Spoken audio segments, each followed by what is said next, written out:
Good morning बच्चों। जैसा कि आज का टॉपिक है सरफेस टेंशन चैप्टर का ही टॉपिक है ये, जो कि हम लोग लास्ट वीडियो में इस चैप्टर को का बहुत सारे टॉपिक इस चैप्टर का हम लोग क्लियर कर रखे थे। उसी का नेक्स्ट टॉपिक है क्लास 11 साइंस। उसी का नेक्स्ट टॉपिक है shape of liquids makes in a glass, यानी कांच की नली में द्रव के मुक्त पृष्ठ की आकृति। जैसा कि हम लोग देखते हैं कि यदि कांच में हम जल भरते हैं तो वो कांच में जो जल है वो समतल फॉर्म में नहीं होता, यानी हॉरिजॉन्टल फॉर्म में नहीं होता। ठीक है ना, वो कुछ अलग शेप में यानी कर्व टाइप में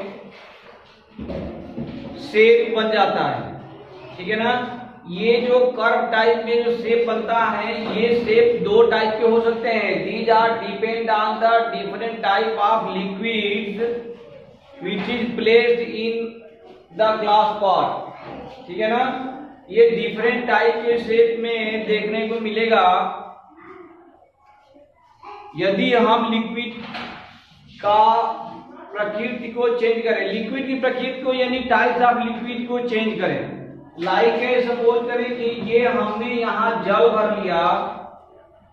यदि ये हमारा ग्लास है, इसमें यदि हम जल भरते हैं तो वो इस शेप में आ जाता है, इस शेप में ग्लास में दिखेगा।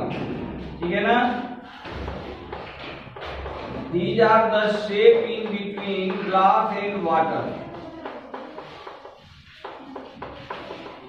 ये यदि हम वाटर लेते हैं, ये हमारा जल है, और ये जो पार्ट है ये हमारा ग्लास का पार्ट है।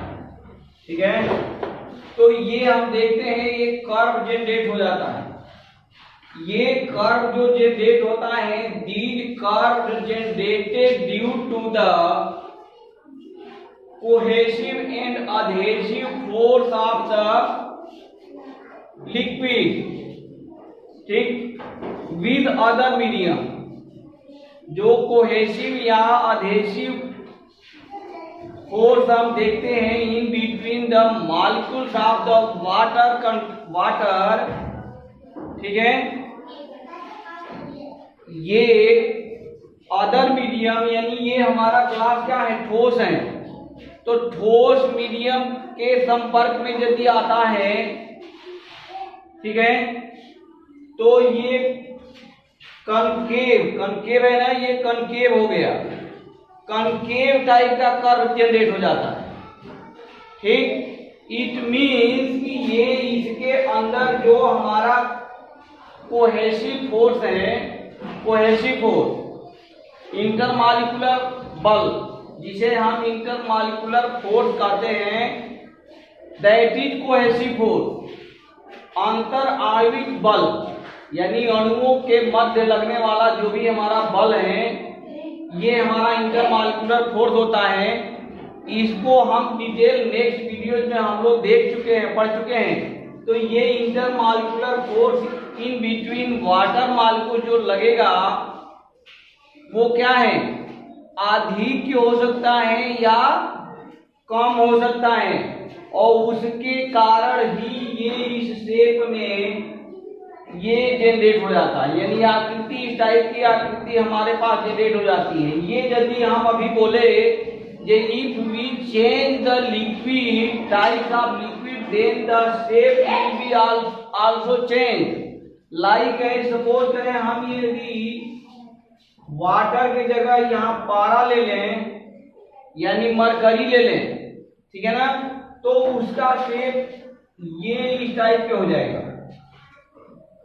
यानी ये जो कनकेव टाइप का था वो अब यहाँ कन्वेक्स टाइप का शेप ले लेगा, यानी इस टाइप का शेप में आएगा ये। ठीक है ना, तो ये हमारा पारा है यानी मरकरी Hg। ठीक है ना, Hg। तो इसका जो हमारा ये संपर्क है वो शेप चेंज हो गया, शेप चेंज हो गया ना। अब हम यहां से देख सकते हैं हाउ कैन कैलकुलेट द आधिक्य फोर्स यानी एक्सटर्नल बल। ये जो शेप इस टाइप से जो जा रहा है इसका आधिक्य यानी एक्सटर्नल फोर्स किस शेप में ज्यादा होता है, किस शेप में कम होता है। यदि ज्यादा होता है तो हमारा ये इस टाइप का शेप बनने का रीजन क्या है, क्यों इस टाइप का शेप बनता है, या कम होता है तो कम होने के कारण इस टाइप का शेप बनता है, वो हम अभी यहाँ देखना चाहें तो देख सकते हैं। तो यहाँ एक सम पर कांटेक्ट पॉइंट होता है, यानी लिक्विड और जो भी सॉलिड हम पार्ट ले रखे हैं उसका कांटेक्ट पॉइंट है। देखो यहाँ ए, इस कांटेक्ट पॉइंट को हम यदि डिनोट कर दे दोनों शेप में ए से, तो ये हमारा कांटेक्ट पॉइंट हो गया। इस कांटेक्ट पॉइंट से जो अधेसिव फोर्स होगा, कांटेक्ट पॉइंट पर जो अधेसिव फोर्स काम कर रहा होगा, अधेसिव फोर्स यानी in between two medium, adhesive force जो काम करता है, एक्ट होता है, वो इन बिटवीन टू मीडियम के मॉलिक्यूल्स के बीच में होता है। लाइक है ये सॉलिड है और ये लिक्विड है, तो यहाँ अधेसिव काम करेगा, और जहां सेम मीडियम के मॉलिक्यूल्स रहेंगे वहां कोहेसिव काम करेगा। तो यहाँ ये हम जानते हैं कि इस पर जो ये हमारा प्रेशर लग रहा है वो बाहर की तरफ लगेगा, ठीक है ना। ये बल हमारा अधेसिव फोर्स बाहर लगा, कोहेसिव फोर्स भी लग रहा होगा, तो इसमें जो कोहेसिव फोर्स है वो ये लगेगा, ठीक है ना। कोहेसिव फोर्स ये लगेगा, मान लेंगे हमारा P है और कोहेसिव फोर्स को हम Q से डिनोट करते हैं, ठीक है ना। कोहेसिव फोर्स को Q से डिनोट यदि करते हैं तो इन दोनों फोर्स का रिजल्टेंट फोर्स हम देखें तो वो क्या आएगा, ये देखते हैं रिजल्टेंट फोर्स। तो इसका रिजल्टेंट फोर्स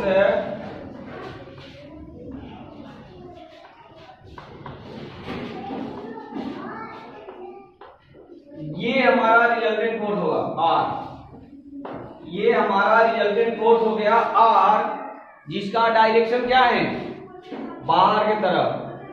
जिसका डायरेक्शन क्या है, बाहर की तरफ, ये बाहर की तरफ डायरेक्शन है।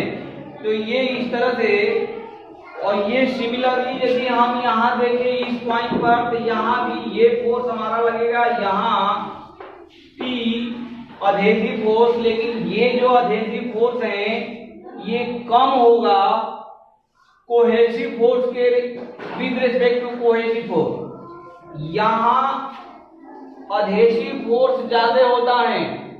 जल और ग्लास के बीच में यदि हम देखें तो हमारा P यानी P is greater than Q in this case, ठीक है। लेकिन यहां यदि हम देखें तो P के वैल्यू Q के वैल्यू से कम होगा, Q is greater than P होगा, यानी यहां हो जाएगा Q is greater than P। तो यहाँ हमारा Q ये बहुत ज्यादा यहाँ लगेगा, ठीक है।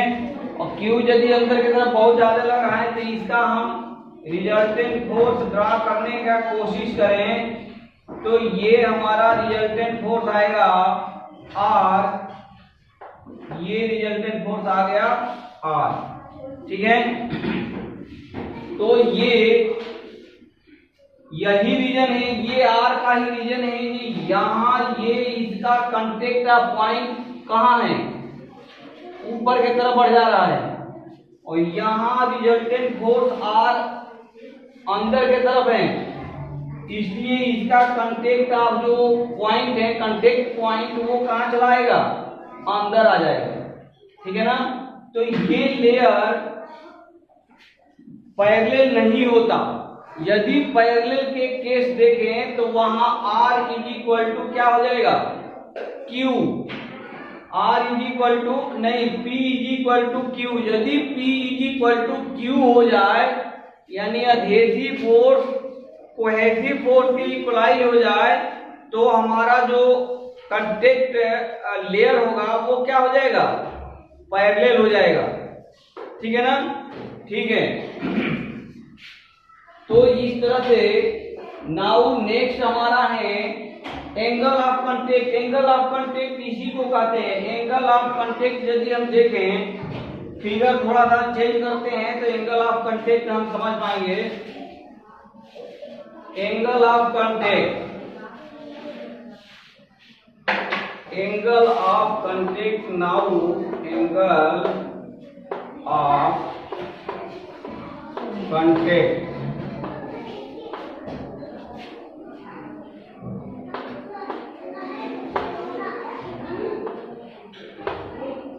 एंगल ऑफ कांटेक्ट यानी संपर्क कोण।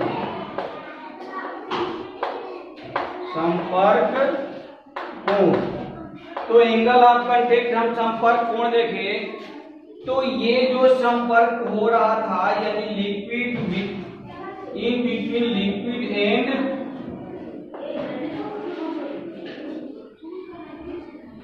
सॉलिड, तो यहां से हम क्या करेंगे, एंगल ऑफ कांटेक्ट के लिए से यहां एक और यदि हम ग्लास का वो इसमें रॉड लगा दें, ये हमारा ग्लास है 5 ग्लास लिख लो, ये ग्लास है, तो ये यहां ऐसे कांटेक्ट करेगा। ठीक है, ये कांटेक्ट किया तो एंगल ऑफ कांटेक्ट निकालना चाहें तो ये कांटेक्ट पॉइंट से ये हम एक टेंजेंट ड्रा करेंगे, ये टेंजेंट ड्रा करेंगे। ठीक है, ये एंगल जो जनरेट हुआ, ये एंगल सपोज करें थीटा, तो ये हमारा एंगल ऑफ कांटेक्ट है। ठीक है ना, दी जाता एंगल ऑफ कांटेक्ट, तो ये हमारा वाटर है यानी H2O in between H2O and glass, और ये पार्ट हमारा या ये पार्ट हमारा क्या है, ग्लास है। ये यदि हम चेंज करके अभी पारा को ले लें तो उसमें एंगल ऑफ कांटेक्ट हमारा चेंज हो जाएगा। वो एंगल ऑफ कांटेक्ट कैसे होगा, ऐसा होगा, इस टाइप से होगा। ठीक है, तो यहां यदि हम ड्रा कर रहे हैं तो ये हमारा एंगल ऑफ कांटेक्ट होगा ये थीटा। ठीक है, तो यहां हम देख रहे थे ये एंगल ऑफ कांटेक्ट थीटा बहुत कम है। ठीक है ना, यानी एक एक्यूट एंगल है ये, जबकि ये बहुत ज्यादा है इसकी वैल्यू, यानी ये एक्यूट एंगल नहीं है। ये कौन सा एंगल हो सकता है, ऑब्ट्यूज एंगल है ये। ठीक है, इसका मान यदि ये कांच और पानी है, वाटर है, तो इसकी वैल्यू होता है, थीटा का वैल्यू होता है 8 डिग्री सेंटीग्रेड। सेंटीग्रेड नहीं, 8 डिग्री सेंटीग्रेड टेम्परेचर नहीं है। ठीक है, तो ये इसकी वैल्यू होता है 8 डिग्री, और इसकी वैल्यू कितना होता है 135 डिग्री, 135 डिग्री होता है। ठीक है ना, तो यदि कांच और जल है तो हमारा कांटेक्ट एंगल का वैल्यू कितना होगा 8 degree, while glass and liquid में हम क्या ले रखे हैं, mercury, then the angle of contact will be equal to 135 degree, 135 degree होगा, यानी ये 90 डिग्री से हमेशा ये 90 से कम होगा, ये 90 से ज्यादा होता है। तो ये हमारा रहा संपर्क यानी कांटेक्ट, एंगल ऑफ कांटेक्ट। ठीक है, तो ये पॉइंट क्लियर है। नाउ नेक्स्ट टॉपिक हम लोग देखेंगे द्रव के वक्र पृष्ठ के दो पार्श्वों के बीच दाबांतर, यानी our next topic will be द्रव पृष्ठ के बीच दो पार्श्वों के बीच।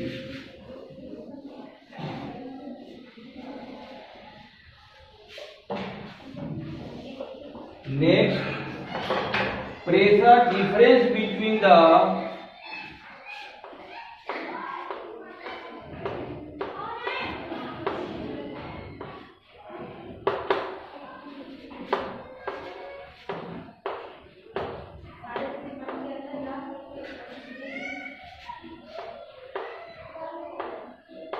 pressure difference between the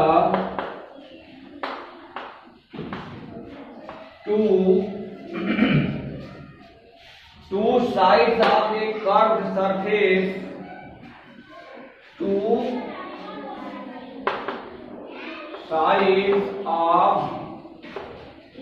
a curved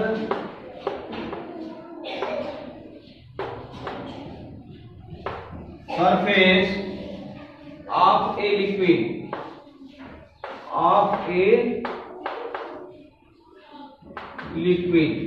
ये हम लोग देखेंगे, ठीक है ना। दो पार्श्वों के बीच, तो यदि हमारा यहाँ इसमें यहाँ हम तीन शेप बना रहे हैं। नंबर फर्स्ट शेप हमारा ये है,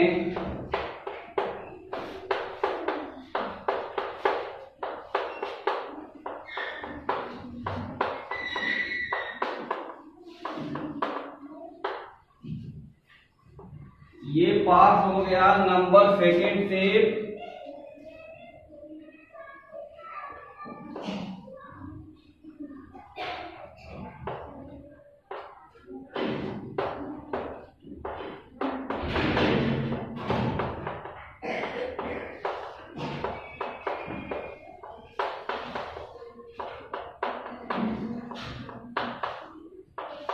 and number third shape.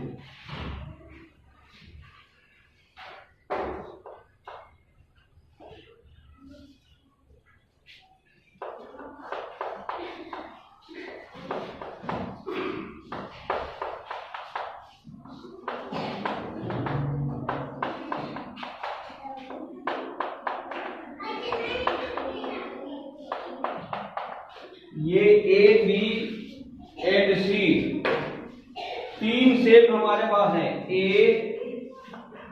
Figure A, figure B and figure सी,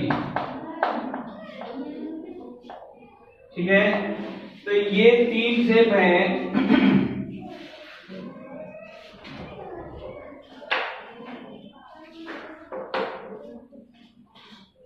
अवतल शेप, इसमें अवतल शेप यानी अवतल शेप हमारा ये है, अवतल शेप ये है ना, उत्तल शेप ये है। अवतल यानी कनकेव, अवतल यानी कनकेव शेप,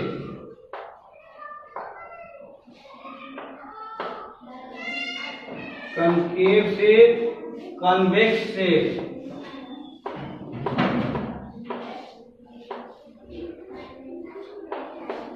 और ये हमारा क्या है, पैरेलल शेप,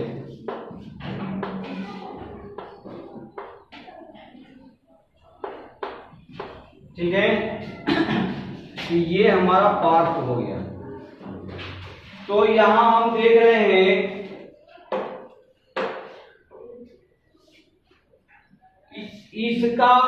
इसका जो पार्श्व दाब है, कनकेव शेप का जो हमारा दाब है, प्रेशर है, ठीक है ना, वो ज्यादा होगा किससे, कन्वेक्स शेप से, उत्तल शेप से अधिक, क्यों अधिक होगा, ठीक है ना। ये अधिक होगा इससे। क्लियर है, नहीं है क्लियर? जो हम लिखे हैं कनकेव शेप, हम जो बोल रहे हैं कनकेव शेप का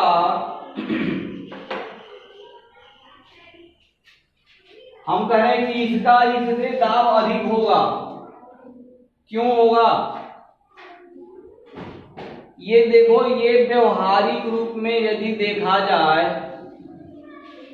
ठीक है ना, कि या तो ये यदि शेप हमारा अंदर के तरफ दबा हुआ है, अंदर के तरफ क्या हुआ है, दबा हुआ है, तो यदि दबा हुआ है इट मीन्स कि या तो इस पर ऊपर से जो दाब पड़ रहा है वो दाब ज्यादा है, या अंदर इसके जो मॉलिक्यूलर फोर्स लग रहे हैं, इंटर एटॉमिक कोहेसिव फोर्स जो इसमें लगा हुआ है वो फोर्स ज्यादा है। ठीक है ना। यदि इंटर मॉलिक्यूलर फोर्स इसमें ज्यादा है तो ये खींचेगा, अंदर की तरफ खींचा रहेगा, खींचे रहेंगे, और खिंचाव के कारण ये तल जो होगा वो पैरेलल ना होकर कॉनकेव हो जाएगा ना। इसमें जो इस दबाव तो इसमें भी है, वो जो प्रेशर है वो इसमें भी है, लेकिन यहाँ जो प्रेशर है वो प्रेशर इसके सापेक्ष with respect to concave shape, convex shape में दाब क्या होगा, कम होगा। यदि उतना दाब रहता तो ये बाहर की तरफ फैला हुआ नहीं रहता, ये फैला हुआ है ना, यानी अंदर का जो कोहेसिव फोर्स है वो इस शेप में कम है, इस शेप में ज्यादा है। क्लियर है ये पॉइंट। तो ये हमारा यही है, ये जो हमारा पॉइंट है, इस पॉइंट का एप्लीकेशन आगे हम देखेंगे। जो बुलबुला बनता है पानी में, जो बुलबुले बनते हैं, ठीक है ना, या झाग में जो साबुन का पानी होता है, झाग बन जाता है, उसमें बड़े बड़े बुलबुले निकलते हैं, तो वो वहां ये इन प्रेशर का एप्लीकेशन है। वो अभी आगे हम अकॉर्डिंग टू द फार्मूला समझेंगे, कुछ फार्मूला देखेंगे इस दाब के रेस्पेक्ट में। ठीक है, तो ये पॉइंट हमारा अभी क्लियर हुआ। नेक्स्ट हम देखेंगे द्रव की बूंद के भीतर दाब आधिक्य। द्रव के बूंद के भीतर,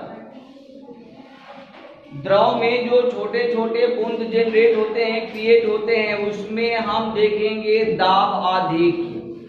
ये उसमें हमारा एक्सटर्नल प्रेशर,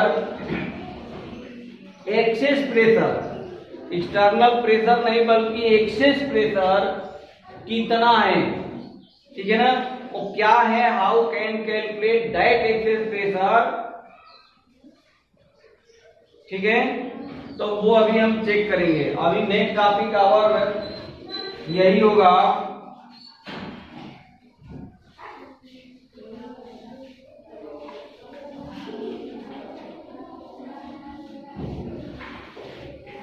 यानी हम लोग का नेक्स्ट टॉपिक चलेगा access pressure. Excess pressure of inside a liquid drop. Excess pressure of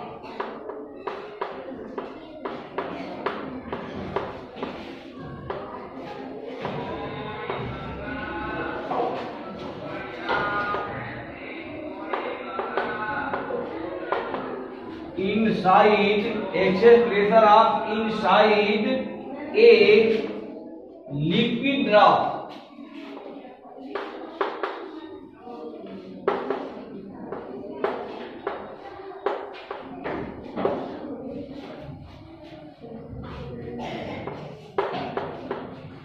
ठीक है, द्रव के भीतर,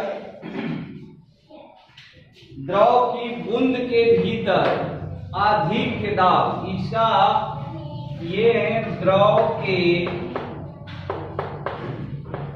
बूंद के भीतर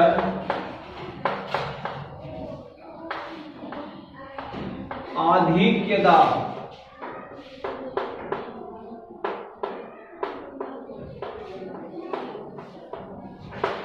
यानी एक्सेस प्रेशर। ठीक है, तो ये यदि हम चेक करना चाहें तो इसके लिए हम देखते हैं कि एक ये ड्रॉप बना दे, बूंद का शेप बना दिया हम। तो ये यदि शेप बना दिए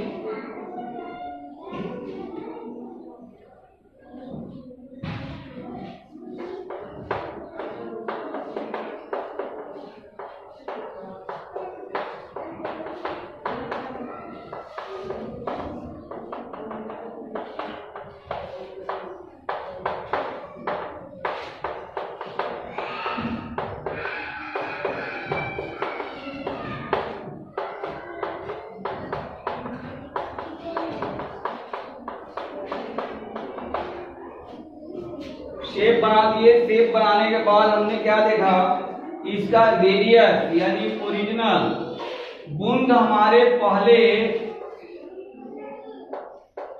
जो इनिशियल शेप है हमारे ड्रॉप का, लिक्विड ड्रॉप का, वो यदि उसका रेडियस हमारा आर है, ठीक है, रेडियस क्या है, आर है, लेकिन यहाँ जो प्रेशर जनरेट हो गया है वो P प्लस डेल्टा P है। P प्लस डेल्टा P के कारण यानी due to P plus delta P excess pressure जो जनरेट हो गया उसके कारण ये हमारा R चेंज होगा और बूंद का शेप क्या हो जाएगा, चेंज हो जाएगा। तो ये आर चेंज होके अब ये जो बड़ा बन गया, बूंद का जो बड़ा शेप बन रहा है उसका रेडियस हमारा हो गया आर प्लस डेल्टा आर, हमने मान लिया, ठीक है, सपोज कर लिया हमने कि ये R plus delta R radius generate हो गया। तो इस तरह से जो हम दाब निकालेंगे, वर्क डन, अच्छे, ये जो दाब हमारा दाब हुआ, जनरेट हुआ due to this excess pressure, हमारा बूंद बड़ा हुआ, बढ़ गया, जिसका रेडियस तो इतना हुआ। तो ये कुछ का इस दाब द्वारा कुछ कार्य हुआ, क्योंकि बूंद कुछ दूरी चला है, खिसका है ना, तो यदि खिसकेगा तो कुछ कार्य हो जाएगा, कार्य होगा ड्यू टू एक्सेस प्रेशर के कारण। तो वो कार्य यदि हम देखें, ठीक है ना, अधिक के बल के कारण यानी ड्यू टू एक्सेस फोर्स यानी फोर्स नहीं pressure, due to excess pressure work done will be क्या, वर्क विल बी डन, कार्य होगा, और वो कार्य कितना होगा वो हम देखेंगे। तो वो W यदि निकालें, W की वैल्यू, और W इज इक्वल टू क्या हो जाएगा, P प्लस डेल्टा P यानी pressure P plus delta P। लेकिन ये P प्लस डेल्टा P ले या केवल P ले, केवल P लेके चलते हैं। तो यहाँ यदि हम अधिक के दाब को P मान के चल रहे हैं तो P इंटू क्षेत्रफल area, P into area into displacement,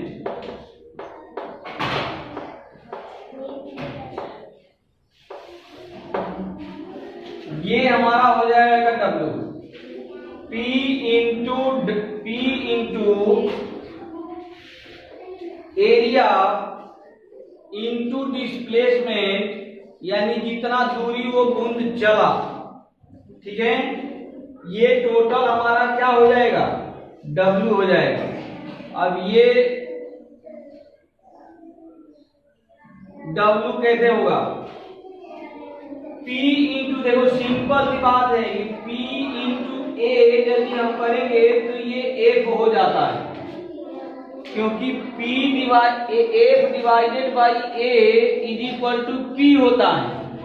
तो हम यदि P में A से मल्टीप्लाई कर दिए दैट इज F हो गया, F इंटू D डिस्प्लेसमेंट यानी D ना, F इंटू D हमारा क्या होता है, वर्क डन होता है, कार्य ही होता है।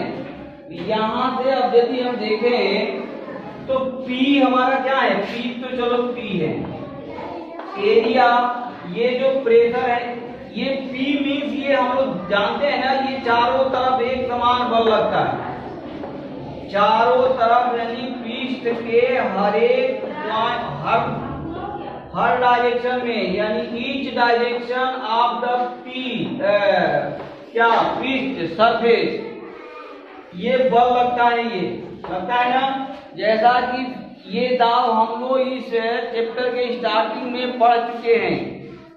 तो ये हमारा P हो गया मल्टीप्लाई बाई एरिया, एरिया यानी सरफेस एरिया, और सरफेस एरिया यानी ये गोला है, सर्किल नहीं है। ये सर्किल रहता तो पाई आर स्क्वायर करते, सर्किल नहीं है, 4 पाई आर स्क्वायर होगा। तो ये हो गया हमारा 4 pi are square multiply by displacement. तो ये कितना डिस्प्लेसमेंट, कितना इस प्रेशर के कारण, इस बल के कारण ये कितना डिस्प्लेसमेंट आगे चला, डेल्टा आर आगे चला।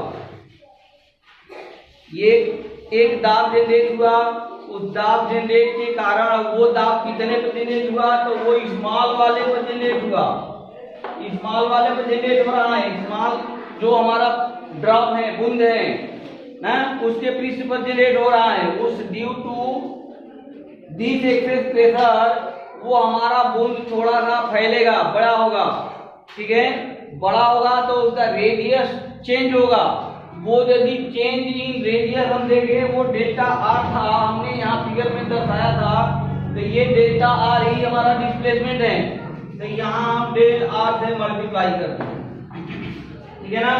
तो ये हमारा क्या निकल के आ गया, ये हमारा W निकल के आया, ठीक है। और ये W यदि आ गया तो अब हम क्या कर सकते हैं, बूंद के पृष्ठ के क्षेत्रफल में वृद्धि। अब हम यहाँ से चेक करेंगे ये बूंद के पृष्ठ के क्षेत्रफल में कितना वृद्धि हुआ। वृद्धि हो गया है ना। पहले इसका क्षेत्रफल था केवल pi are square, 4 pi are square. अब हमारा 4 पाई आर स्क्वायर रहेगा, नहीं रहेगा। अब हम यदि देखें तो हमारा ये हो जाएगा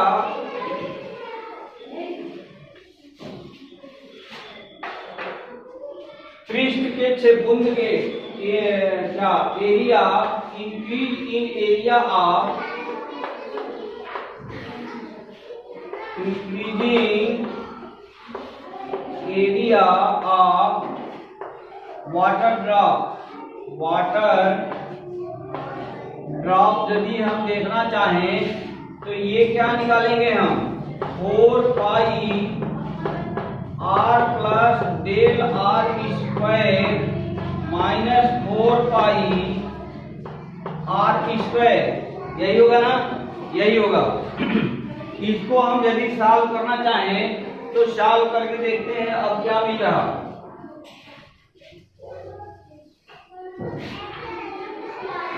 तो ये क्या हो जाएगा, 4 पाई को हम यदि कॉमन निकाल दें तो ये हो गया R square plus del are square plus 2r into del R minus R square, ठीक है। अब आर स्क्वायर से आर स्क्वायर हमारा क्या हो गया, कैंसिल हो गया।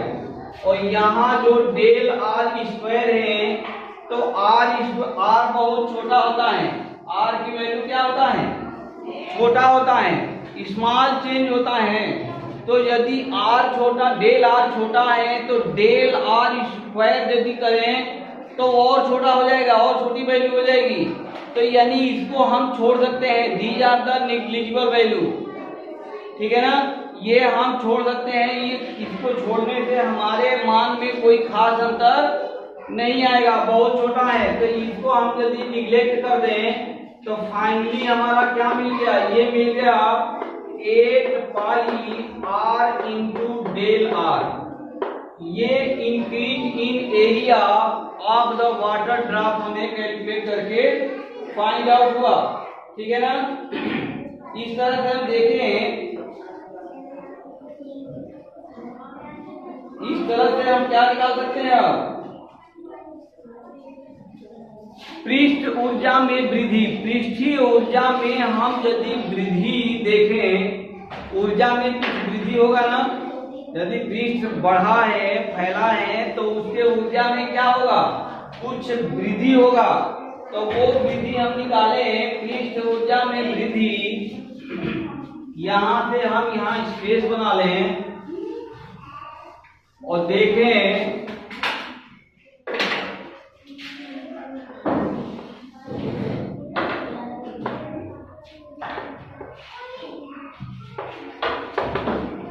increasing energy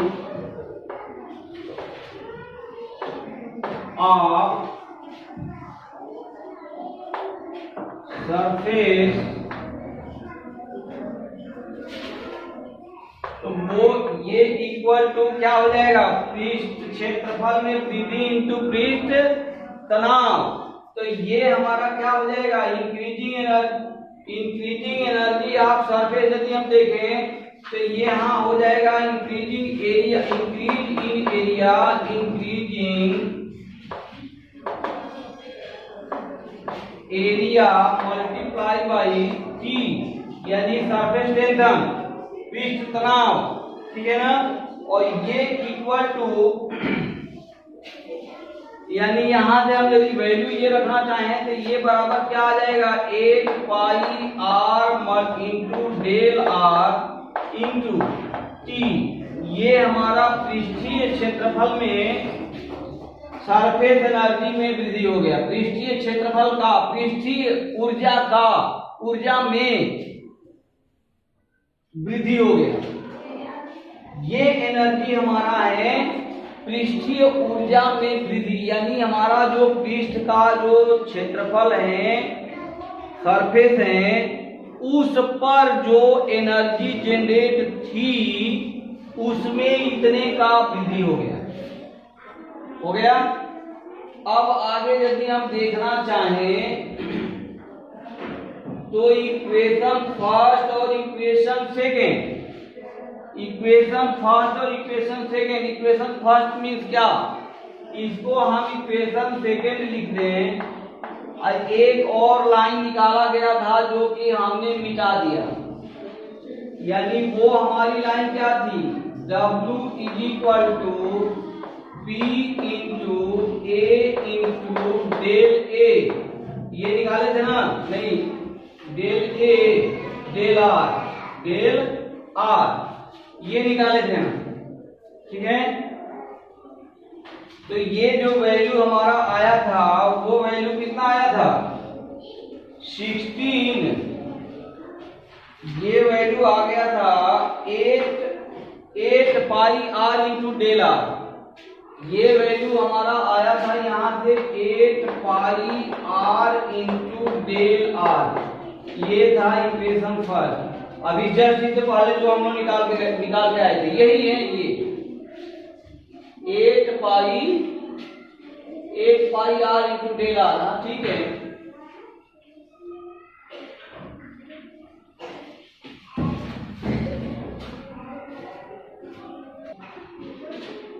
तो ये जो ये लाइन गलत हो गया था, ये लाइन गलत है, ये सही है, इक्वेशन नंबर फर्स्ट यही है, लेकिन इसका वैल्यू जो हम लोग निकाले थे वो था P into 4 pi R square into del R. ये वैल्यू था, ये वैल्यू था ना, ये था, ये इक्वल टू W था। इक्वेशन नंबर फर्स्ट ये है और सेकेंड ये है।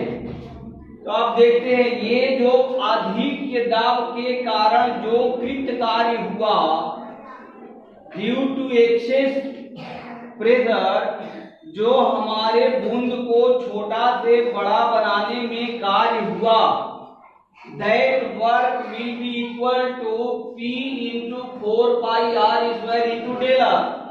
ये हमारा इक्वेशन नंबर फर्स्ट था। नाउ अब हम इंक्रीजिंग एनर्जी ऑफ सरफेस, यदि देखें पृष्ठ पर जो ऊर्जा में वृद्धि हुआ, दैट वृद्धि हम यदि कैलकुलेट किए तो वो वृद्धि हमारा क्या आया, ये आया। ये कहां से आया, तो ये आया increasing area, increase in area, increasing area यानी इंक्रीज एक ही बात है, इंक्रीजिंग एरिया मान लें वृद्धि, तो increase in area multiply by surface tension. तो यहां से उसकी एनर्जी आ जाएगी, that equation will be equal to equation number 20, क्योंकि कृत कार्य ही उस पृष्ठ पर एनर्जी के रूप में स्टोर हो जाता है, ठीक है ना। हमेशा याद रखना ये कार्य और एनर्जी एक दूसरे की क्या होती हैं, पूरक शब्द हैं। कार्य बराबर ही एनर्जी होता है। हम एक पत्थर को 10 मीटर की ऊंचाई पर ले जाकर रख दें तो हमारे द्वारा उसमें जो कार्य किया गया, पत्थर को 10 मीटर की ऊंचाई पर ले जाने में जो कार्य हुआ W, that work will be stored in the stone at that place। वो हमारे द्वारा जो कार्य किया गया ऊपर ले जाने में, उतना कार्य उस पत्थर में एनर्जी के रूप में स्टोर हो गई है। वो एनर्जी यदि हम देखना चाहें कि उसमें कितना एनर्जी स्टोर हो गई है, तो नीचे खड़ा होकर और ऊपर से उस पत्थर को धीरे से क्या करना है, अपने सर पर गिरा लेना है। यदि वो अपने सर पर गिरा लोगे तो उसमें कितनी एनर्जी स्टोर हुई है, वो एनर्जी अब तुम्हारे सर पर आकर कार्य कर देगी, यानी तुम्हारे सर पर कार्य करके सर को फोड़ सकती है। ठीक है, क्लियर है? तो ये हमारा कहानी है। तो ये कहानी यदि हम इक्वलाइज कर दें तो ये हमारा हो जाएगा P multiply by 4 pi r square into del r equal to 8 pi r into del r multiply by t। यहाँ से हम देख रहे हैं कि पाई से पाई कैंसिल, r से r square cancel, del r से डेल r कैंसिल, इस 4 से ये हो जाएगा 2। ठीक है, यानी यहाँ से फाइनली हमारा जो निकला वो निकल गया P is equal to 2t divided by r। ये हमारा निकला P is equal to 2t divided by r निकला। तो ये यानी ये हमारा एक्सेस प्रेशर है। ये एक्सेस प्रेशर बराबर कितना हो जाएगा, उस लिक्विड के सरफेस टेंशन का दुगुना divided by radius of the shape, divided by radius of the shape. ठीक है ना? तो ये जो द्रव में जो बूंद बनती है, उस बूंद पर इस तरह के अधिक के दाब उसमें जो जनरेट होता है due to this excess pressure, उस बूंद के पृष्ठ में बढ़ोतरी होता है। बूंद हमारा बड़ा होता है तो उसके अंदर क्या क्या हम देख सकते हैं ना, महसूस कर सकते हैं या कैलकुलेट कर सकते हैं, वो हमने अभी देखा। तो इस तरह से हमने देखा कि एक्सेस प्रेशर ऑफ इनसाइड, अब यदि इनसाइड एंड एयर, ये इनसाइड में भी लिक्विड था। अभी हमने जो बनाया, जो अभी हमने ये फार्मूला जनरेट किया, इन रिलेशन फाइंड आउट किया in between surface tension and excess pressure, ये था उस बूंद के इनसाइड भी क्या है, लिक्विड ही था। लेकिन अब नाउ नेक्स्ट यदि हम देखें कि इनसाइड में एयर हो, जैसे बुलबुला हो, बुलबुला, ये ड्रॉप ऑफ लिक्विड था। हम अभी जो ये जनरेट किया गया या डेरिवेशन डिराइव किया गया, ये क्या था, ड्रॉप था, बूंद था। ठीक है ना? लेकिन नाउ अब हम देखेंगे बुलबुला, या बुलबुला कैसे जनरेट होता है, यदि उसके इनसाइड एयर हो जाए। तो इनसाइड एयर यदि रहेगा, ठीक है ना, इनसाइड एयर होगा तो भी फार्मूला हमारा यही आएगा। ठीक, लेकिन यदि इनसाइड आउटसाइड दोनों साइड में एयर हो जाए, इनसाइड और आउटसाइड, यानी कहो इनसाइड आउटसाइड का क्या मतलब है, इनसाइड आउटसाइड एयर का मतलब झाग, जो झाग बनता है उसके अंदर भी हवा रहता है, अब बाहर भी क्या है, वायुमंडल में हवा ही होता है। तो उसमें पृष्ठ डबल हो जाता है।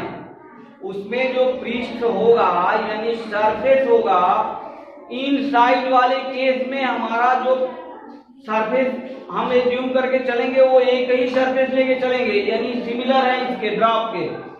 लेकिन यदि झाग वाली बात आ जाए तो उसमें इन साइड और आउट साइड दोनों साइड एयर होता है, दोनों साइड एयर होता है ना, तो वहां जो सरफेस एरिया होगा वो डबल हो जाएगी, यानी 4 पाई आर स्क्वायर जो हम निकाल रहे थे मल्टीप्लाई बाई 2 हो जाएगा।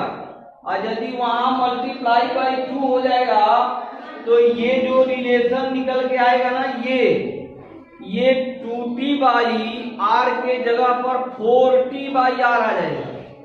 ये फार्मूला हमारा क्या आ जाएगा, 4t बाई आर। तो इस तरह से यदि हम लिखना चाहें, ये बिठा दें,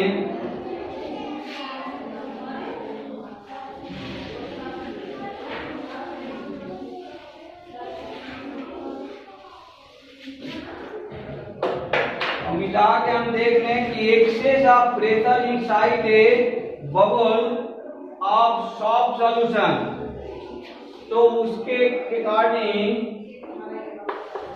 एक्सेस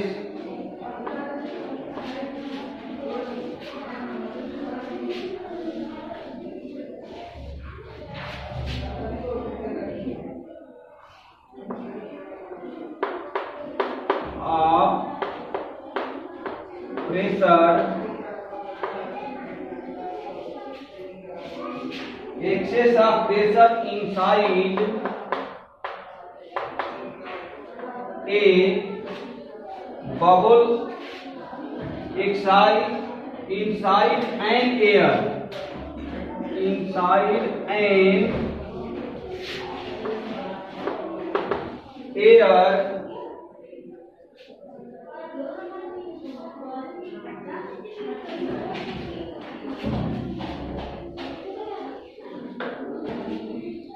तो इस केस में देखें excess of pressure inside a bubble of soft solution. ये यदि हम देखें तो ये सपोज करें कि ये हमारा एक बुलबुला है, ठीक है, साबुन का सॉफ्ट का जो झाग में बुलबुला बनता है उस टाइप का बुलबुला है। इसके अंदर प्रेशर हमारा लग रहा है P plus small p, capital P plus small p। बाहर भी हमारा क्या है, एयर है, तो बाहर का हमारा प्रेशर कितना है, कैपिटल P है, कैपिटल P है। तो यहाँ यदि हम एक्सेस प्रेशर देखें तो एक्सेस प्रेशर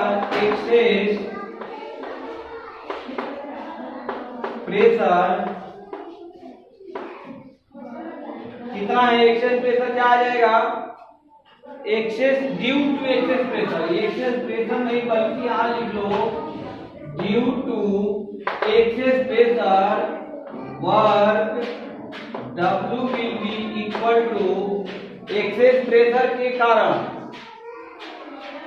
यहां तो P ही लग रहा है बाहर से, लेकिन अंदर डबल लग रहा है, P भी लग रहा है और स्मॉल p भी लग रहा है, तो एक्सेस प्रेशर हो गया। अंदर हमारा प्रेशर ज्यादा है, यही रीजन है कि बुलबुला बढ़ने लगता है, बढ़ता है ना, बढ़ते हुए दिखता है, तो वो अधिक के दाब, उसी को अधिक के दाब कहते हैं। वो अधिक के दाब यदि हम देखें तो उस अधिक के दाब के कारण कार्य होता है, क्योंकि उसका साइज बढ़ रहा है, साइज बढ़ रहा है, कार्य जनरेट हो रहा है, तो वो कार्य हम यदि देखें तो वो हो गया small p multiply by 4 pi are square into del R. Del R यानी क्या है, ये इसका रेडियस यदि हमारा r है और ये बड़ा होकर यहाँ, यानी यहाँ से यहाँ तक का जो डिस्टेंस है ये डेल आर है, इतना डिस्टेंस चला, तो ये हमारा हो गया वर्क डन, ठीक है। ये वर्क डन हुआ तो ये कहानी तो समझ में आ गई। इस वर्क डन को हम यहाँ से इक्वेशन नंबर फर्स्ट जनरेट करके छोड़ दें, ठीक है। अब हम देखते हैं कि इसके एरिया में वृद्धि कितनी हुई। इस केस की एरिया में वृद्धि के लिए यानी increase in the surface area in this case will be, ध्यान रखना कि एक ही साइड की सरफेस एरिया नहीं है, सरफेस एरिया क्या है, दोनों साइड में है, तो दोनों साइड की सरफेस एरिया में वृद्धि होगा। तो ये हो जाएगा डेल ए, यदि हम देखना चाहें वो वृद्धि को हम डेल ए से डिनोट करते हैं, तो del A is equal to 4 pi are plus del are square minus 4 pi are square, और इसका क्या हो जाएगा मल्टीप्लाई बाई 2, ठीक है ना। तो ये मल्टीप्लाई बाई हम यदि 2 कर दें तो यहाँ जो आ रहा था इससे पहले जो हम कैलकुलेट करके निकाल रहे थे, तो आंसर कितना आ जाएगा 2r डेल r, यही आएगा ना, यही आएगा। तो अब ये यहाँ से पहले 2r आ रहा था, 4r आ रहा था, नहीं 8 आ रहा था ये, क्योंकि इसमें 2 तो इसी में जनरेट हो जाएगा। ये 4 से जो यहाँ से 4 हम कॉमन ले रखे हैं, तो इस 4 से मल्टीप्लाई बाई ये 8 हो जाएगा। पाई से पाई कैंसिल है, पाई से पाई कैंसिल है, ये पाई भी है, नहीं पाई कैंसिल है, पाई भी है, कैंसिल नहीं है, पाई है। तो यहाँ क्या आ जाएगा 8, चलो 8 पाई यहाँ लिख लो, 8 पाई, ठीक है। तो अब यहाँ से ये हमारा हो गया 16 pi r into del R, ये आ गया इंक्रीज इन एरिया। यहाँ से हम यदि एनर्जी निकालें ऑन द पृष्ठ यानी सरफेस पर, ठीक है, तो वो एनर्जी क्या हो जाएगी, increase in energy will be equal to del A into t, और डेल ए यानी 16 pi r multiply by del r into t. Equation number second, equation first कहाँ है, इक्वेशन फर्स्ट और सेकेंड को यदि हम क्या कर दें, इक्वलाइज कर दें, तो यहां से हमारा जो मिलेगा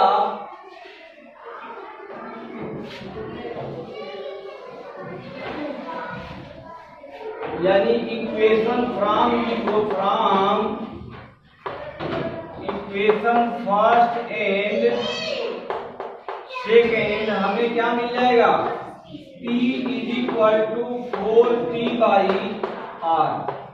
ये यदि हम इसको दोनों को इक्वल करेंगे तो बाकी डाटा हमारा कैंसिल होगा और आ जाएगा P is equal to 4T by R, ठीक है। तो इस तरह से पानी के बुलबुला का भी कहानी हम लोग देख लिए। नाउ नेक्स्ट है हमारा कैपिलरी यानी केशिकात्व, कैपिलरी यानी केशिकात्व। तो यहाँ हम नेक्स्ट टॉपिक देख लें,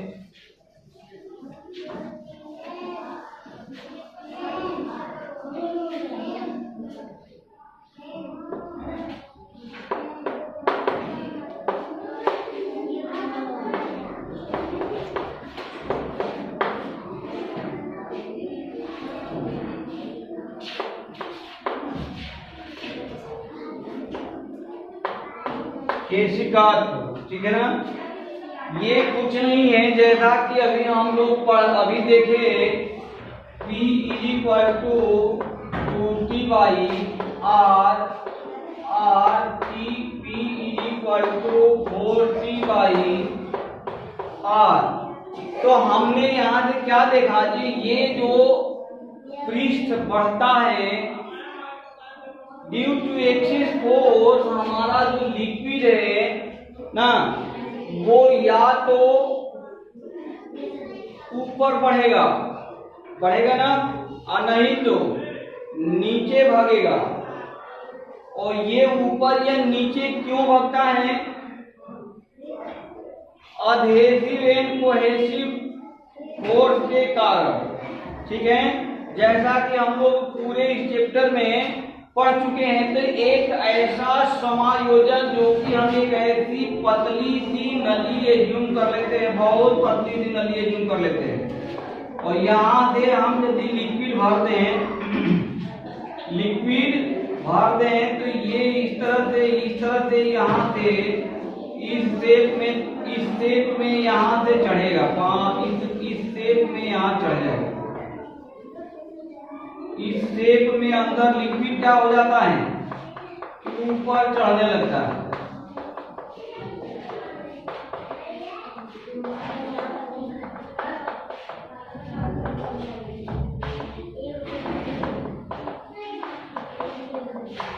ठीक है, और ये जो ऊपर चढ़ता है, इस ट्यूब को, इस पतली सी ट्यूब को कैपिलरी ट्यूब कहते हैं। ये जो कॉटन का, हम इस चैप्टर के स्टार्टिंग में बताए थे, कॉटन का यदि कपड़ा ले लें तो उसके जो रेशे होते हैं, उसके बीच में जो बुनाई रहती है वो बहुत बारीक सा ऐसे ट्यूब का वो काम कर जाती है, जो उसके अंदर जो स्पेस होता है वो स्पेस इस ट्यूब के तरह काम करता है, बिहेव करता है।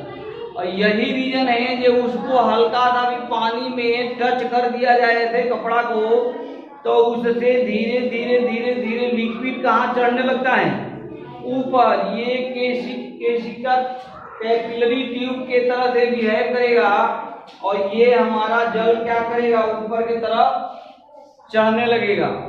और ये जो ऊपर की तरफ चढ़ता है वो क्यों चढ़ता है,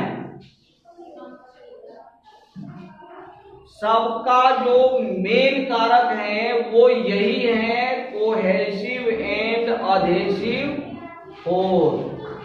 ठीक है ना, माध्यम चेंज हो रहा है, तो यहाँ अधेसिव फोर्स ज्यादा एक्टिव है, वो ऊपर चढ़ जाएगा। यही यदि हम पारा ले लें तो वो ऊपर चढ़ने के बजाय बाकी का सतह यदि यहाँ है तो इस ट्यूब में पारे की सतह और नीचे हो जाएगी।